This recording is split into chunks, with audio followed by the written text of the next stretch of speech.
Hi, welcome to HardReset.Info channel. The viewers in front of me, Motorola Moto E40, and now I'm gonna show you how to install and how to set up free VPN application on this device. Firstly, we need to check how websites see our location without VPN. To do it, open 2ip.io website or similar site 2ip.io.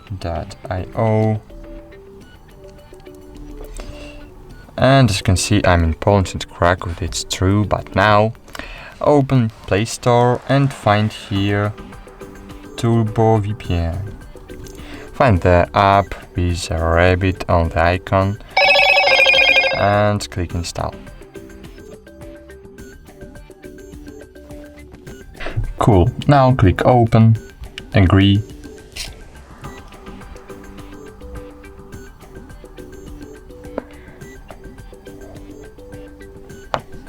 Click on the cross in the left top corner and cool. Now here you can choose the country to connect to, or just choose smart location to connect to fastest server. Fine, we are connected.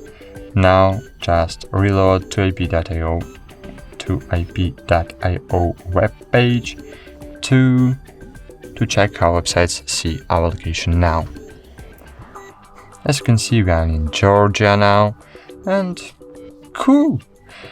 It works. Thanks for watching, like this video, subscribe to our channel, and bye! See you!